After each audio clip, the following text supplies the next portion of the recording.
actually want to kind of jump in and say, man, we're going to ask a question. And this is our question for today. We're asking, am I taking responsibility for my life? And then we're going to add a short follow-up question to it. The question, really? Now, the reason we're going to ask the question and we're going to ask that short follow-up question, really, is because everybody thinks that they're taking responsibility for their lives. Like, irresponsibility is very hard to see in the mirror. So it's worth us asking the question, am I really, really taking full responsibility for my life? Because our irresponsibility eventually becomes someone else's responsibility. Irresponsibility is not a solo thing.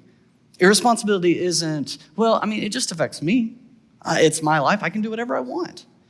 Your irresponsibility will impact the people that you're connected with.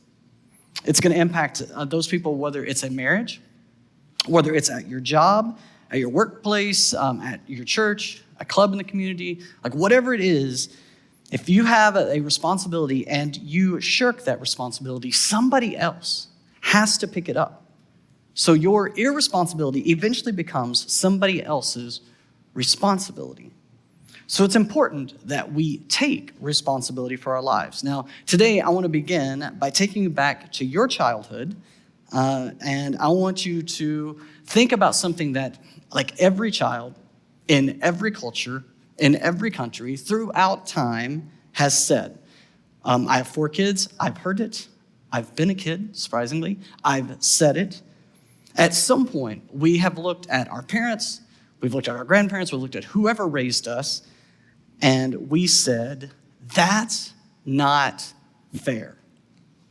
And parents and grandparents across all countries and all generations and all cultures have looked back to their kids or their grandkids, and they have said, what?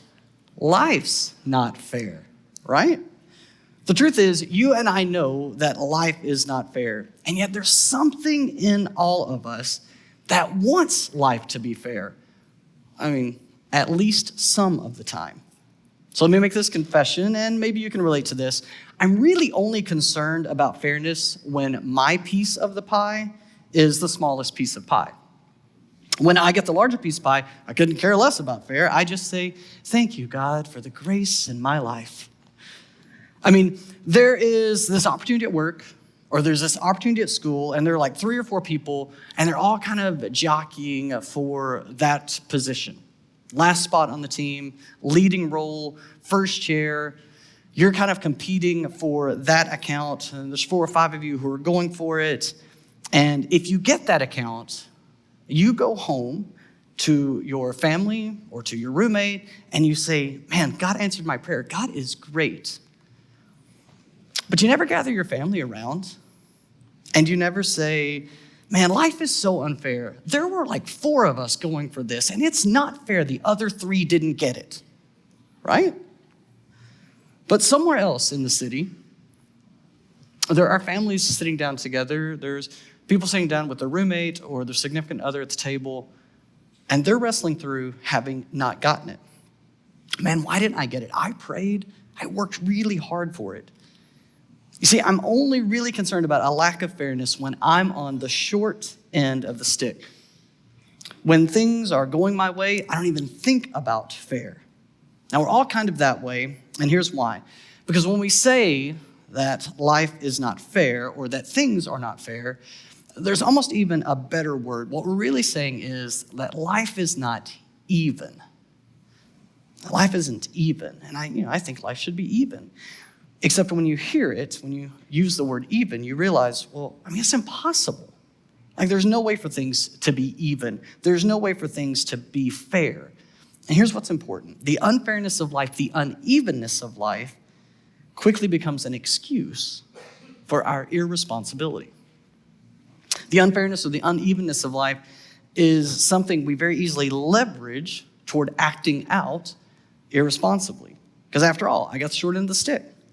I didn't get my fair shake. I got the smallest piece of the pie. I got overlooked. I got left out. Therefore, what do you expect? Do you expect me to be a responsible person? I mean, why try? Why go the extra mile? Why do my best? Why carry my load? You got extra. You got the benefits. You got to win the lottery, got to marry the beautiful person, you got the car, you got the job. So I'm going to be irresponsible, and if you have to pick up my share of the responsibility, big deal, so what? I got the short end of the stick. I got the smallest piece of pie.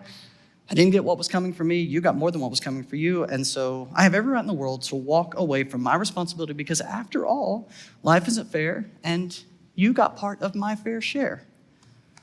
Now, let me just very quickly say something really quickly to those of you who kind of lean in that direction, all right?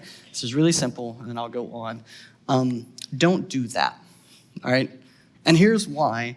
Irresponsibility eats a hole in your soul. Like irresponsibility eats a hole in your soul. And you begin a spiral.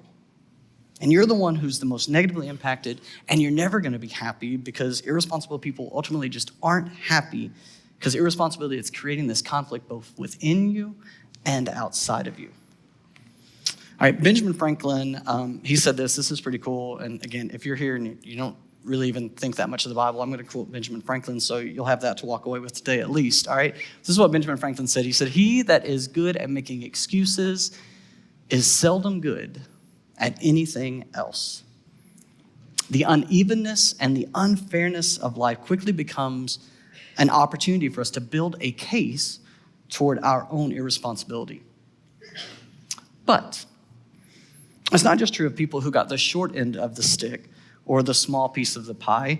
This actually works on the other side of the ledger sheet as well. Do you know what I've seen, and you know what you've seen? That people who got the larger piece of the pie, the upside of uneven and unfair, they're irresponsible with it. The more money you make, the more money you waste. The more time that you have, the more time that you waste.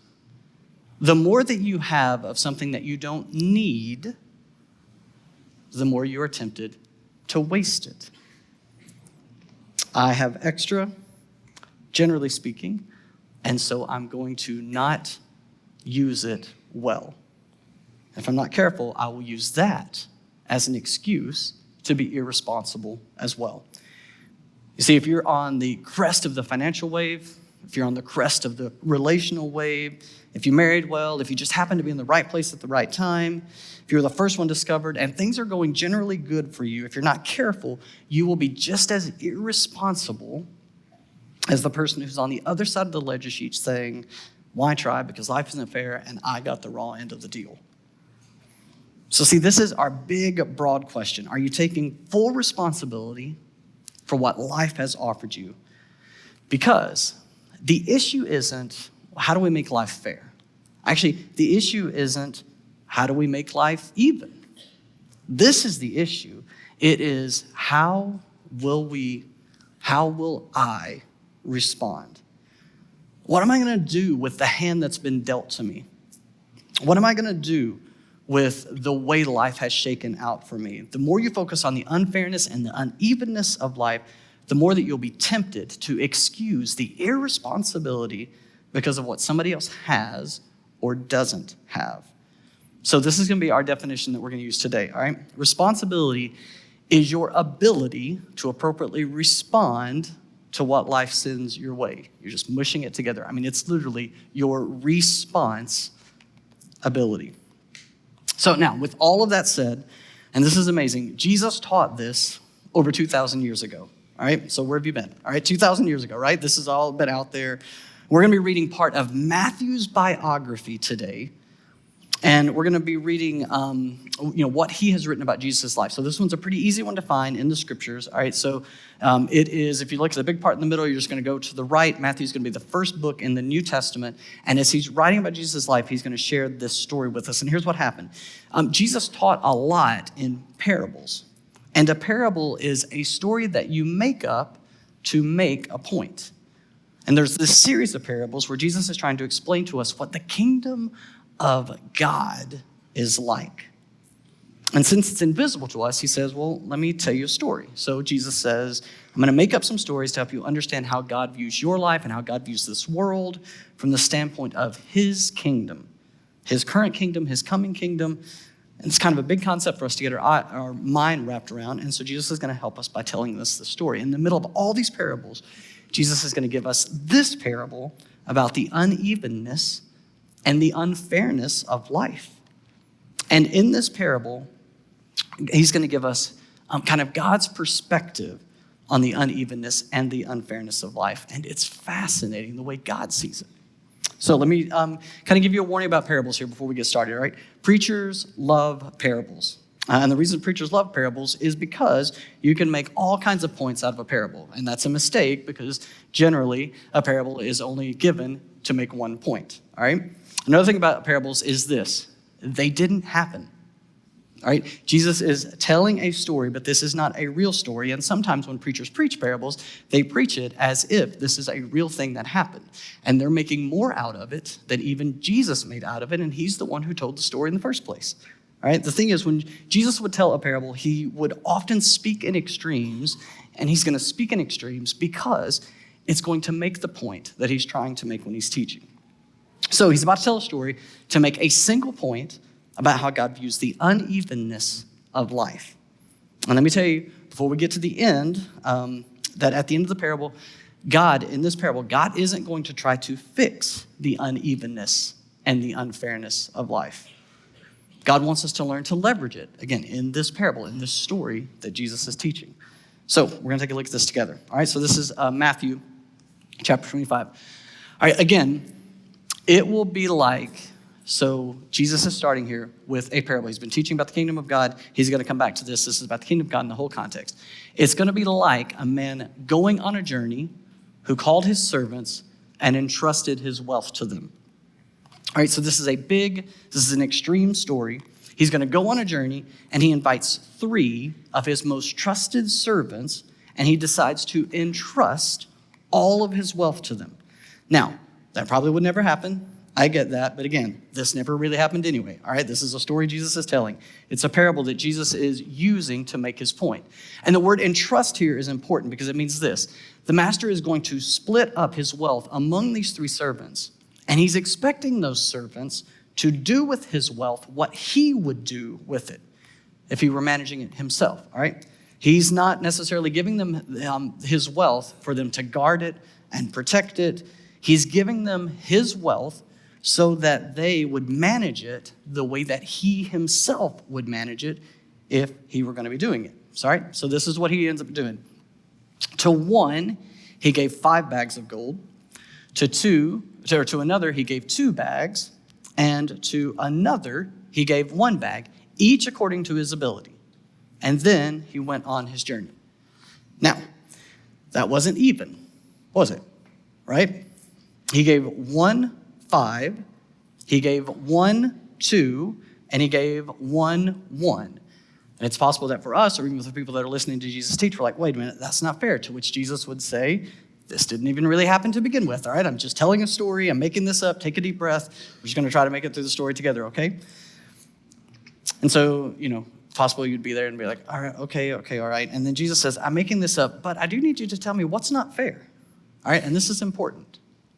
Is it not fair that they didn't get the same amount? And he might go on to say, but I mean, it is fair, right? That someone who owns the wealth, they do get to distribute it however they want to, right? Well, I mean, yeah, I guess. So it's fair, but it isn't fair. It's weird, right? So this is one of the life lessons, all right? Everything is fair to someone. All right, so just kick that around your head. Think about that. We can talk about it later if you want to. All right, everything is fair to somebody.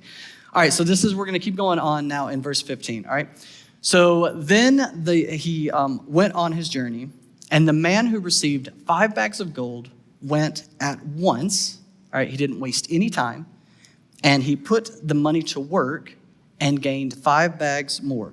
So just for the sake of discussion, let's say this is like $1.5 million. All right. And he's going to put this money to work, and he immediately gains 5 bags more. So also the one with 2 bags of gold gained 2 more. So let's say it's $600,000, right? They're going to put the money to work immediately. And by putting this money to work, it meant that he went and he traded this wealth for other things, I'm guessing of appreciating value. Because in the end, when it says he gains more, it's going to come back to him. Why? Well, because he knew that the master wanted him to treat the money in the way that he would use it if he were still in charge of it. He said, I'm giving this for you to manage for me. So the guy goes out and he does with the wealth exactly what he thinks the manager, the owner of the money, would do with it. Now, you might be thinking, I don't think you could double money that quickly. Again, this is a story Jesus made up, all right? He's just trying to make a point here. So he goes out, and we're going to find out later, the guy's gone for a long time, but he goes out, and these guys have doubled their money. But, we're going to get to a but here. The man who had received one bag went off, dug a hole in the ground, and hid his master's money. Now, at this point in the parable, Jesus' audience all would have been, what are you doing? Why would anybody do that? No one would take, let's say, $300,000, dig a hole, bury it, and leave it there. Like, even if you were just trying to keep the money safe, nobody would do that.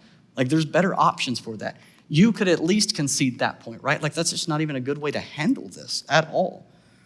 All right, so Jesus is going to at least say, okay, well, hang on. Like, this is still just a story, right? I'm trying to teach you a point, but you're at least thinking on the right track.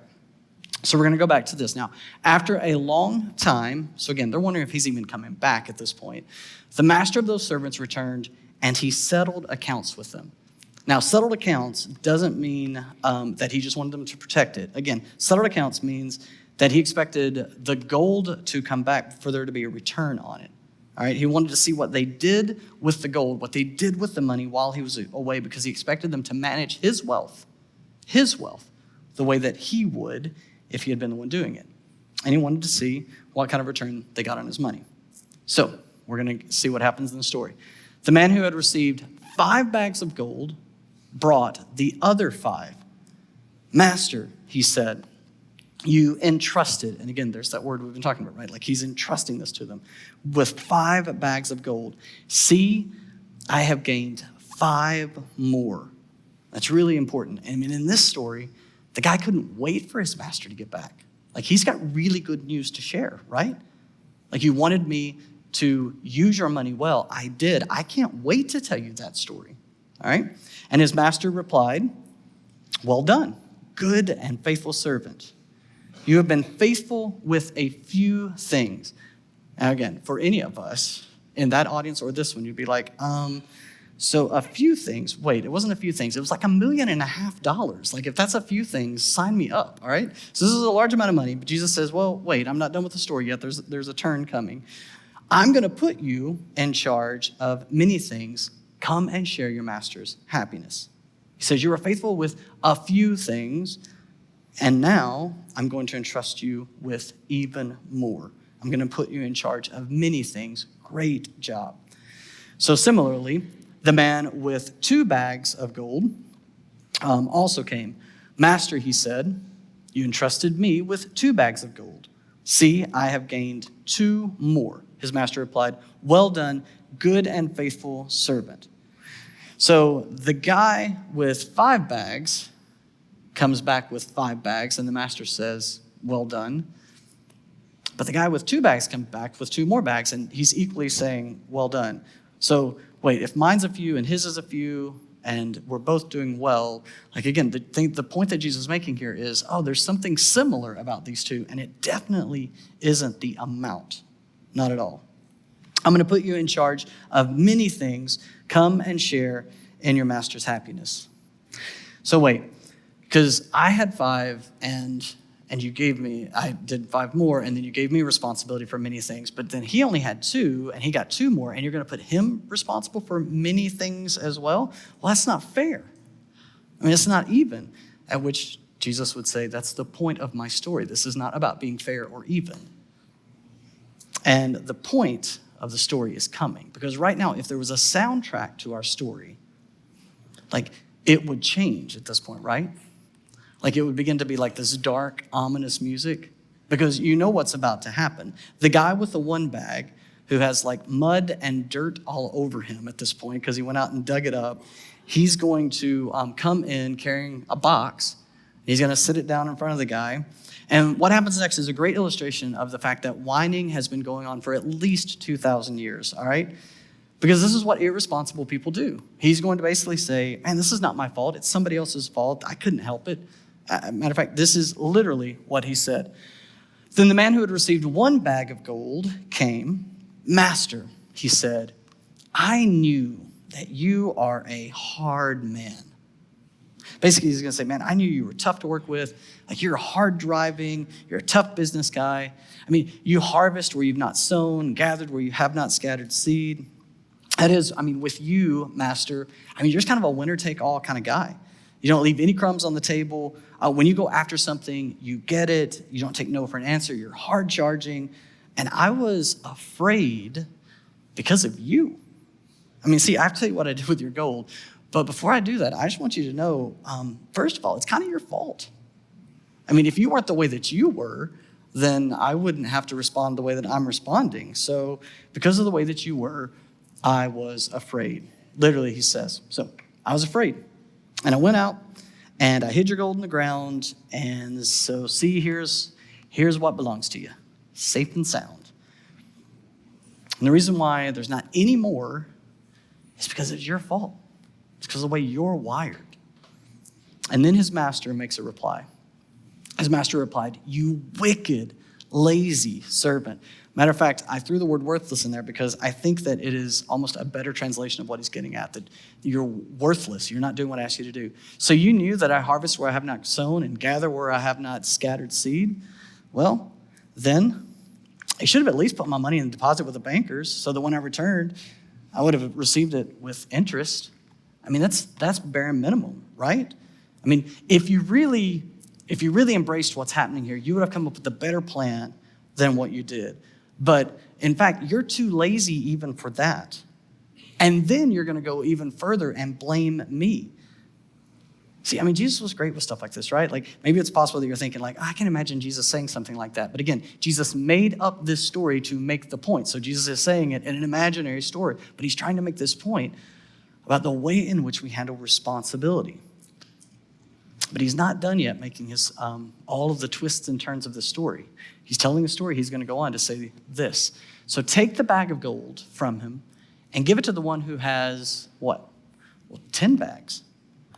And give it to that guy. And it's possible that even for us, we're like, well, wait a minute. There's a better way to do that, right? Because the other guy has 4. And if you take the one from him and you give it to the guy who has 4, he'll at least then have 5, which is half of what the other guy has. It's at least getting closer to fair, right? But that's not what Jesus is saying here at all. Jesus is saying, oh, wait, no. You should give it to the one who has, because for those who have will be given more, and they will have an abundance. So you're going to give it to the one who has 10. Because if they have, they're going to be given more. They're going to be given more of this responsibility. They've been responsible with what they've been entrusted. But for those who do not have, for those who have not been responsible with what's been entrusted to them, even what they have will be taken from them. Now, he's closing out the parable.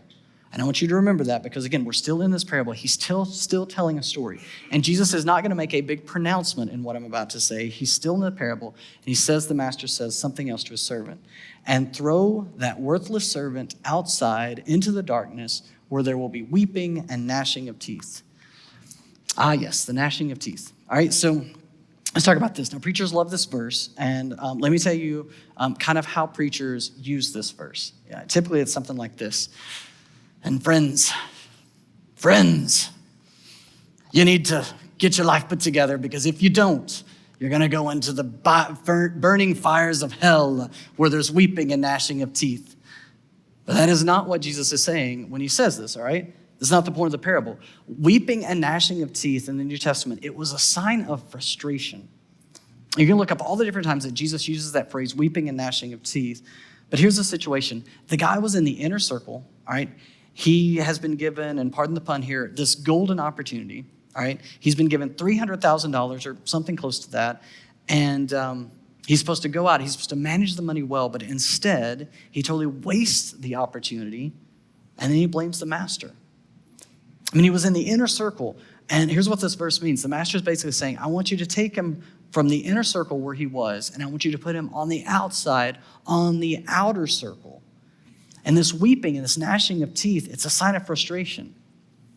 It's like when you miss a really good golf shot and you're like, oh. Or it's like, you missed the part and you know what you messed up with your lines. You're like, oh. It's like you blew a proposal and you were so close. You're like, oh. Like that's what this is referring to when it talks about the weeping and the gnashing of teeth. You may be watching sports later today and somebody does something boneheaded and you're like, oh. Like that's what Jesus is getting at. It's a sign of frustration.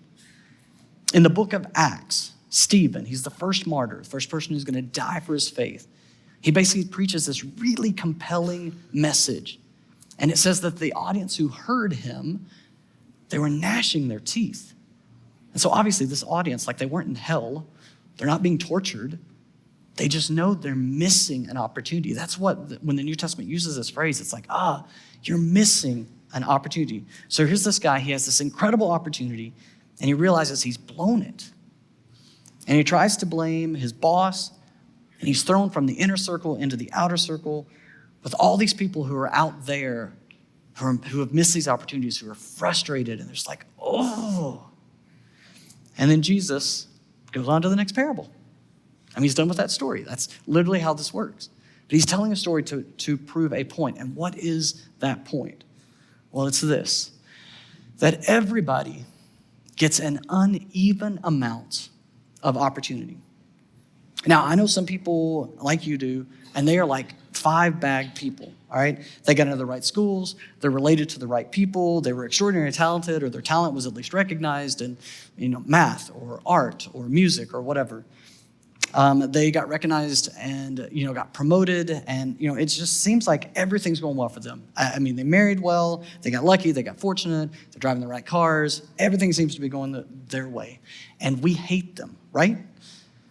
Like you have been working really hard to get ready for this presentation, and like she gets up 3 minutes before it starts and brushes her hair, and poof, she's just like ready to go. And you're like, I hate you, all right? Like we know these people and we don't like them because it just seems like everything just falls in place for these people.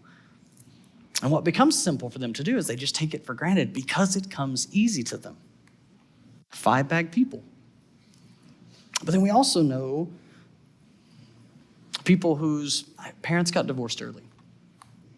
People who had to work their way through school, and they went to like a junior college because they didn't even get into the big school, or they couldn't get into school at all, couldn't afford to pay for it. And I mean, they're not that attractive, and things just don't go their way, and they don't have good communication skills, and life is just tough. And they went through that divorce, or they had that struggle with pregnancy or an addiction. And it was just really tough. And they look at their lives, and maybe we even look at their lives, and we think, man, compared to other people, I mean, honestly, they just don't have a lot going for them. And it's tough, right? And there's most of us. I mean, it's somewhere in the middle, right? And the question for you, the question for me, regardless of the bags that you think that you have, is this: what are we going to do? Not with what he has or she has or they have. What are we going to do with what we have? Because the tendency is for us to look at everybody else, to look at what they do and they don't do, what they have and they don't have, and to make excuses for what we will or won't do as a result. All right? So everybody gets an uneven amount of opportunity, but everybody gets held accountable for what they do with it. Everybody has the responsibility to somehow, someday, give an account for what they did with their uneven amount of opportunity. An opportunity that we've all been given, different amounts, for different amounts of time, because life is uneven, life isn't fair, and God isn't even trying to make it fair, even not in this story. This uneven amount of opportunity isn't even ours. It's on loan to us. And our responsibility is to figure out how to leverage it to its maximum. And you know what? There are some people that have 5 bags of opportunity, and there are some people that have 1 bag of opportunity, and there are some people that have 2 bags of opportunity. And everybody listening to this message, if you're online, you're in the room, like you're somewhere in one of those categories. And the point of the parable is this: that you're to look at your bag and decide, how do you leverage it to its fullest? And refuse to either take it for granted because it comes so easily to you, or to excuse yourself because you don't have what other people have. I mean, you simply look at what you have been given and you figure out how to leverage it for all that it's worth. And if you're somebody who follows with Jesus, if you're a Christian, then for the sake of God's kingdom, and honestly, even if you don't, for the sake of something bigger than yourself, because catch this, man, yourself is too small for you to waste your entire life on. It just is. I mean, you don't read stories about people who spent their entire lives on themselves. There's nothing inspiring about that. I mean, it's not an inspiring story. You know better. And you actually don't read stories of people who, or you don't go to the movies and watch movies about people who spent their whole life making excuses. There's no hero there. There's nothing to celebrate. So the challenge for us, and the challenge for me is, how big is my pie and what can I do with it? Like, what is the hand I've been dealt? And then to begin to realize that it's not even ours. Like, God has said, you know what? I'm not trying to be fair. I'm not trying to be even. Here's what you get to work with. And so maybe you're 25 years old, you're in Northwest Indiana, and you're single, and you have an okay job. Like, what are you going to do with that? All right? Maybe you're 32 years old, and you're female, and you thought you'd already been married by now, but that hasn't worked out quite the way you thought it would. You thought you'd have kids by now. That's not worked out necessarily either. But you're in Northwest Indiana, and you have a network of friends, and again, you have an okay job. Like, what are you going to do with that? Maybe you've been married for 3 or 4 years. You don't have kids yet. You're dying to have kids, but that hasn't happened. So what are you going to do with that? Like, I could keep going on in every 5 to 6 years with different circumstances, but like, it covers all of our stories, right? Are you going to look around? Are you going to gripe and complain and make excuses? Are you going to accept what's in your hands as coming from your heavenly Father and leverage it for the sake of something bigger than yourself? Because you're great, but you're just not worth committing your whole life for. Not just to yourself.